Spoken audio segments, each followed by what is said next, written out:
अब समय आ चुका है कि खेजड़ी को बचाने के लिए अपने अपने तौर पर हम सब लोगों को अपनी भूमिका तय करनी चाहिए। राजस्थान को अगर कोई पहचानना चाहता तो राजस्थान की पहचान रेगिस्तान है और रेगिस्तान का अस्तित्व खेजड़ी है। राजस्थान का दुर्भाग्य है कि राजस्थान के मुख्यमंत्री राजस्थान को ही पहचानना नहीं चाह रहा है। जो खेजड़ी हम लोगों के लाइफलाइन है, हमारा भरण पोषण ही नहीं करती है, धार्मिक तौर के ऊपर भी इस रेगिस्तान के अंदर इकलौता कोई धार्मिक प्रतीक हुआ करता था, सदियों से वो खेजड़ी थी। खेजड़ी को काटने के लिए जब उस समय की तत्कालीन व्यवस्थाओं का निर्णय था तो उसको बचाने के लिए शहादत भी देनी पड़ी। और आज राजस्थान के अंदर लाखों खेजड़ियाँ कट रही है। बीकानेर में लगातार 3 दिन से आमरण अनशन और आमरण अनशन करते हुए पर्यावरण प्रेमी अस्पताल पहुंच गए हैं, पर राजस्थान सरकार की आंख नहीं खुली। मैंने आज विधानसभा में भी सभी विषय को नजरअंदाज करते हुए खेजड़ी पर चर्चा हुई, ये स्थगन प्रस्ताव में मैंने रखा। पर ये राजस्थान का दुर्भाग्य है कि आज विधानसभा में भी उसकी चर्चा की इजाजत नहीं दी गई। राजस्थान में हर वर्ग, हर व्यक्ति ये चाहता है कि राजस्थान बेहतरीन राजस्थान बने। अब समय आ चुका है कि खेजड़ी को बचाने के लिए अपने अपने तौर पर हम सब लोगों को अपनी भूमिका तय करनी चाहिए।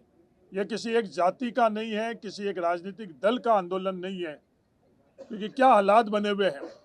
2 से 3% अगर उस रेगिस्तान में तापमान बढ़ेगा तो वह रेगिस्तान का स्वरूप क्या रहेगा। पशु पक्षी हिरण, अगर ये खेजड़ी कट जाएगी तो ये विलुप्त से हो जाएंगे। तो ये खेजड़ी बचाओ आंदोलन में हम सब लोगों को योगदान करना चाहिए और सरकार को तत्कालीन निर्णय लेना चाहिए कि राजस्थान में एक भी खेजड़ी नहीं कटे। आज वैज्ञानिक तौर के ऊपर ऐसी व्यवस्था है कि कोई भी पेड़ को जड़ों समेत दूसरी जगह पुनर्स्थापित कर सकते हैं। तो यह व्यवस्था का उपयोग राजस्थान का रेगिस्तान में क्यों नहीं हो रहा है, ये सवाल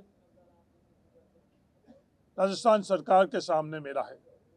तत्कालीन आदेश, आज ये बात भी आ रही है कि इस विधानसभा सत्र के अंदर कानून लेकर आएंगे। ये मंशा का सवाल है कि कानून तो बहुत बने हुए हैं पर कानून को जमीनी स्तर के ऊपर लागू नहीं किया जा रहा है। एक खेजड़ी काटने के लिए कोई भी निष्पक्ष तौर पर, मैं पत्रकारों से भी कहना चाहता हूँ, कोई भी जाकर और ये पता कर ले व्यवस्थाओं को 30,000 रुपये प्रत्येक पेड़ के ये कंपनियां दे रही है। ये किनको दे रही है, कौन आपस में बांट रहे हैं और कौन ये महापाप इस रेगिस्तान में कर रहा है। क्या उसको ये राजस्थान सरकार रोक नहीं सकती है? रोक सकती है, पर वो मौन क्यों है, वो शामिल क्यों है? ये भारत सभी का है।